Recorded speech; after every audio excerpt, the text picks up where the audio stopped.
You were named after who, if I may ask? You know, I'm not quite sure who decided to call me Michael.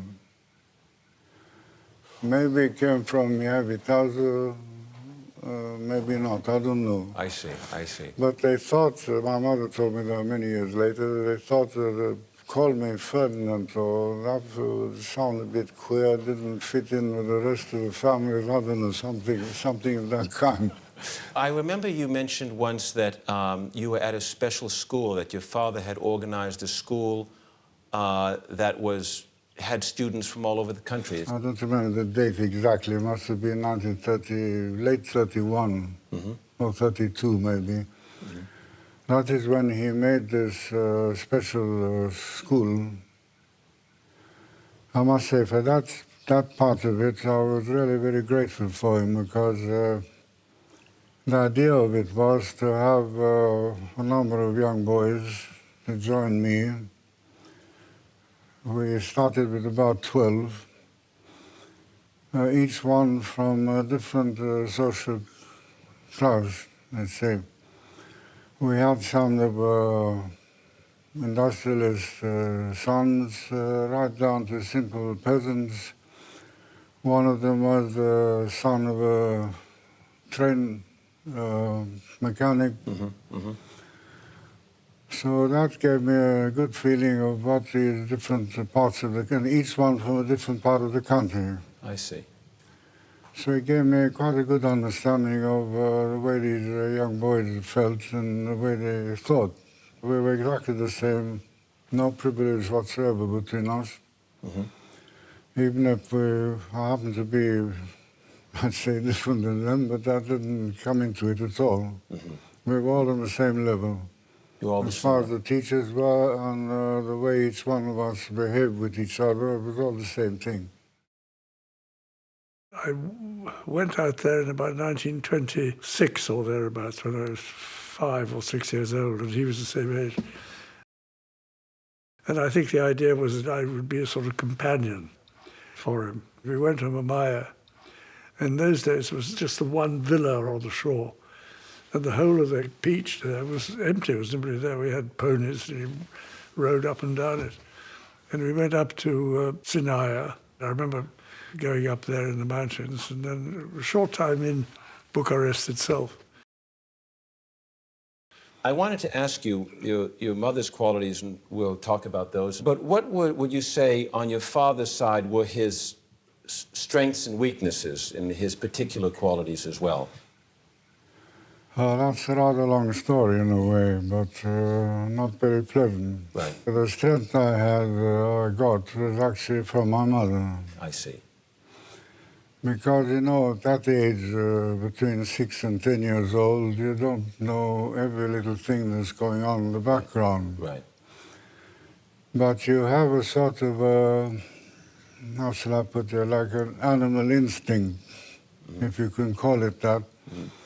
You felt a certain amount of things going on without knowing the details. So when all this upset and trouble started with my father and my mother, and then he finally came back, I didn't even know him. Right. In 1930. I knew of him, but I didn't know him. Right, I see. So it was a shock, mostly, not so much for having someone I don't know that's supposed to be my father, but I could see that my mother was extremely unhappy. What's been the happiest moment of your life? I think I could say is when my mother came back, after my father left. For that thing, I was really very grateful to Antonescu, because he fixed that immediately. In fact, your father left Romania in September 1940. Did you ever see him again? No. After then? And he went all over the world, didn't he? He was in Mexico and... No, he started in Spain, then he went through Portugal, then Mexico, Brazil. He tried to get to the United States, but they wouldn't let him in. Then he went back to Portugal. I see. Did he keep in touch during this time, or not really? With me, he tried desperately to get me to go and see him. And that was rather an unpleasant thing because you get to a point when you have to tell him what's what. You know?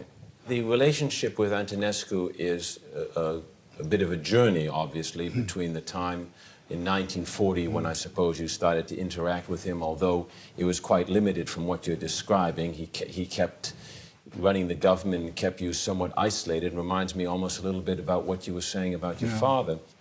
No, he's a very funny character, he was, because he was a good officer. But he was, how shall I say, he was very jealous of everything around him. He had to be the first one. That's why he called himself the word the conducător in Romanian, which means the leader, like a Führer, you know, that sort of thing. So he was very cool with us, you know, and this is being a little bit going to psychology in a way, because he intensely disliked my father for certain reasons which were perhaps justified. But then, in his mentality was, as the French say, I think, as father, so is the son, you know. So he could not put himself in the mind that I was perhaps different. So he wanted to treat me as if I was going on the same line as my father, and God knows what I was supposed to be doing, you see. That's why the relationships with him and me were not at all very friendly. Did you keep in touch with the British royal family at the time when Romania... No, that was impossible. Not after end of 1940, 41, it was not possible anymore. So the royal families of Europe at that point, because of political reasons... They were completely separated. Completely separated. And even there were no informal contacts like that.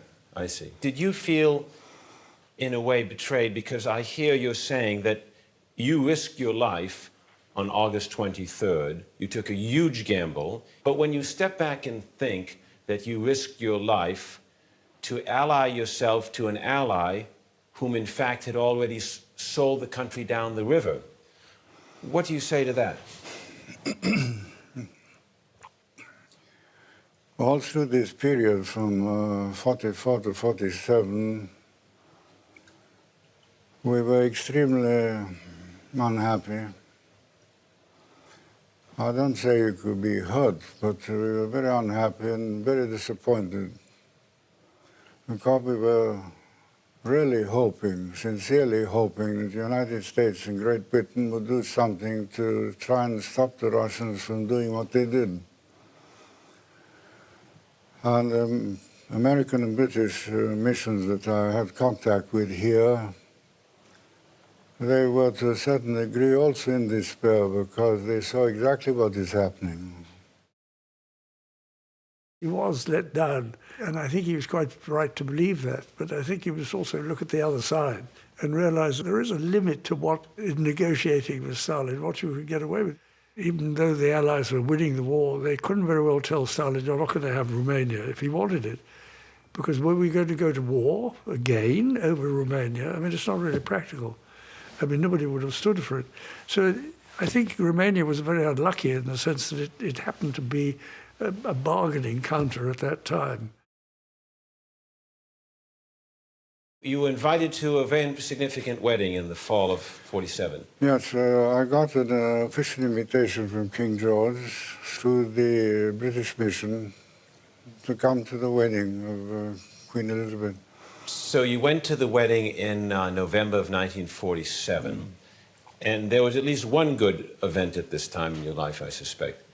You met your wife-to-be, no? And well, I already had met her a few days before in the Claridges we were staying, where we met with my mother, her mother, and Queen Frederica, and some others. So when I came from town, funny enough, I was in uniform with my future brother-in-law. I came into the sitting room, they were all there, and she was there also. I didn't know that. I had no idea. I didn't even know who she was. So that's how I met her the first time. At Claridge's? Yes. And after that, we went around London. We got to see movies and saw different things in museums that I hadn't seen since before the war. And then we were going together. I went together with her. And from one thing to the other, we got to like each other a bit. So when we went to this party at the Luxembourg house, I think in a sense I sort of half proposed to her there. And she said no. She got a fright of me. But anyhow, she accepted afterwards when we went back through Switzerland to come with me. I suppose I should ask you, many people thought you left with... Well, I think that some of them still think now that we're millionaires. Right. You know? Because that is the propaganda that these people put through, that we left with tons and tons of wagons full of gold, full of God knows what, and all our riches and all that stuff, you see. And that's taken with some people. That's even today. Now, much less, I think they really do realize that this is all a pack of lies, and it's not so. But in the meantime, so you come up against these things once in a while. Is there something about yesteryear that is missing from today? Is there something about those days that you missed? Yes, of course, it's very, very different, all this. But even that period during the war, we felt so safe in our own country. We had the people behind us. Wherever we went, we were at home, you know. Whereas after all these 50 years now that we've had the communists around here, mentalities have changed. Some people remember, others are trying to learn. They're still very warm, the people here, that's quite true. But, no, they become a little bit fatalistic, so to speak. That's how things are now. What can we do about it? You know, these Soviet mentality that's been put in these people's minds, they've taken a lot of initiative out of them. And you see that in everyday life, even in the villages. Nobody can repair something, or a little bridge and cross a ditch. And I asked one mayor, why can't you fix that thing? He said, but we don't have the money. I said, it doesn't cost any money to take a brick and put it in its hole. No. They have to wait for orders. And that is what they've been doing all through this time, especially with Ceausescu. They had to be told what to do in the 30s. I don't say things are perfect. Nothing is ever perfect. But at least the people looked to be happy. They were fairly rich. I mean, the peasants I'm talking about, they didn't know what the bank meant or anything. They put all their money under the pillows. But they had it there. Now they don't. So you think back at all these things and see what the system has left ruined. Do you think Gorbachev was a significant force and factor ushering in the end of communism? That's also a slight mystery for me. Why did he suddenly start changing? Did he have some sense he saw? Did he feel something different? It's difficult to know. I didn't have any contact with any of all these people, Russians of any kind, except some dissidents all through these years. What do you think brought it down? Did you think it was Gorbachev? Was it the Pope? Was it Reagan bring down this wall? What do you think finally brought it down from your point of view? It was very, very sad in a way. I don't understand quite why, but all these horrible people that were running the country at that time, with Ceausescu being the top of it, was it a simply political situation? What was one trying to do? I cannot quite make out. The great majority of all the different nations outside in the West, I don't think they quite realized what was going on. I'm quite convinced, absolutely, that all the special secret services, whatever you call them, they knew perfectly well what was happening. But when I kept talking to people, you just felt as if it's like water on a duck's back, you know, it doesn't even go in. And they say it can't be so bad, it's not this, you're exaggerating, I don't know what, you know. And finally, when Ceausescu started throwing down the churches and ruining all the towns and all that, that's when suddenly somebody started to say, well, maybe there is something there, you know. But all those years before, when I was trying to explain in interviews or otherwise in private, very, very little went through. On the contrary, they were trying to tell me, some of them, that I should keep quiet, nobody should know what I'm doing, forget it. Well, that hurts, you know. That hurts privately, it hurts because what I was trying to keep the flame going for Romania. You see that all these people, Ceausescu and all that, they put the red carpet out for all of them. It must have been a lonely crusade in a way. That was the most difficult part of all. It's extraordinary to think that you'd put so much of your life and effort to navigate the nation in the best way you possibly could, with the limits of power that you had. The most frustrating part of it all was knowing what is happening in Romania and what's happening with the people here. And you find yourself to be in a situation where you can't do anything. You know, it's an awful situation. It's trying to get all this thing through the people. You don't get much reaction to it. Why do you think Romania tolerated communism as long as it did? I don't think that they accepted it. They just couldn't do otherwise because there was as much, being Latin, as I said before, the oppression was much stronger here than with the peoples in other countries that had more or less of an affiliation root, you know, Slavs and so on. We did not. We were more rebellious in a sense, indisciplined also, and that's why they clamped down on us much more than any other of the countries. That's why, in fact, in '89, the change was a bloodbath to a certain degree that didn't happen in the other countries, because they sort of prepared things differently over there. Here they wouldn't. So then we blew up. In a way, do you now feel that the crown has won? That so many of the things that you hoped for have, to some extent, been achieved?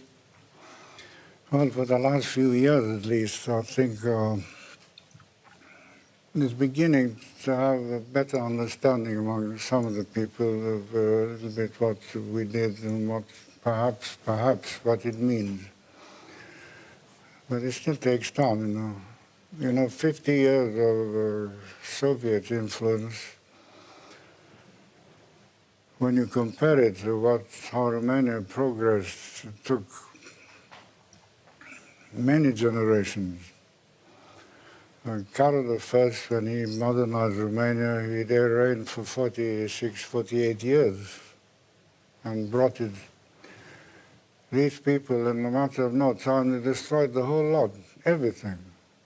Whatever was something, or whoever was something in Romania has been annihilated. And now you have to start from scratch. When Carol I arrived, there was still something here.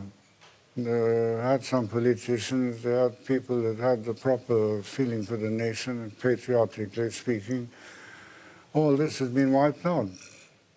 Even if you feel for your country, but from there to try and understand it all and clear it all up is very difficult, you know. There's no system that I've seen, even the Nazis. They never did anything like that with us. They did it perhaps in other places, but these people from the Soviet Russia managed to do things thousandfold worse than anybody else. And that is something that's obviously hurt us very much from our point of view, that the West did not understand.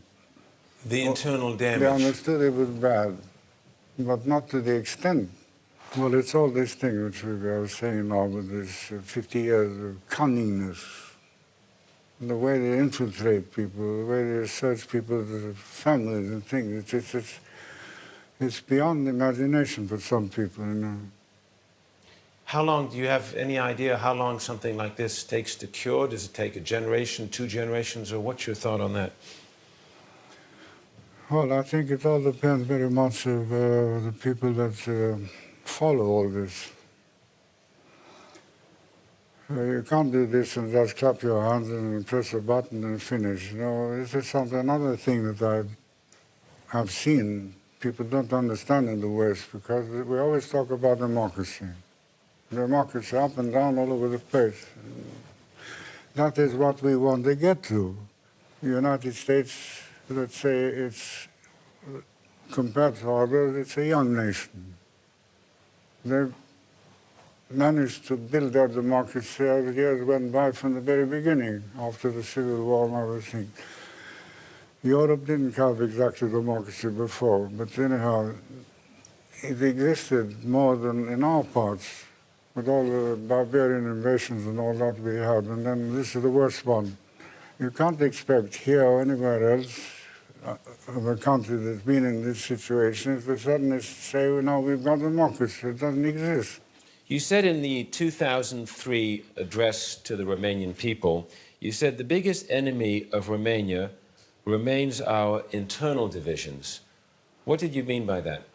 Dissensions, because people don't seem to, after all this period we've had, they don't seem to get together and think together. That is where I wouldn't say perhaps the word of danger, but it's the difficulty we have, because in olden times when all the education was different, people stuck together much more. Now this system has spoiled their characters to a certain degree. They sort of overlook a whole lot of things that were never accepted ever before. So that is why dissensions, lack of perhaps discipline and lack of solidarity of many people makes things very difficult for the way to run things. In that sense, I mean. What are things, as you draw from your own life experience, that you think? Well, as far as I've noticed in this world today, and that's not specific one place or another, is that there's too much politics. Too much of this is done for a party or for several parties, they hardly get up and so on. And I think they've lacked a bit to think of the ordinary man. The lower class, look, it's not a nice word, it's the lower class, but I mean the ordinary man, less educated than some of the others, which are living in very difficult conditions, and here too. Now, with all this politics going on, who's going to win what and so on, they seem to neglect a bit of all this. Instead of trying to, that's also the old Soviet system, they're trying to level out society, but they do it the wrong way around. They level from the top back down, instead of trying to bring up the others. I also think there's something else there. There's the faith that we used to have before. And our belief in God and so on is gone very low, very low. Quite frankly, I must say I was shocked when I saw that in the United States and some other places they're trying to get the prayers out of school.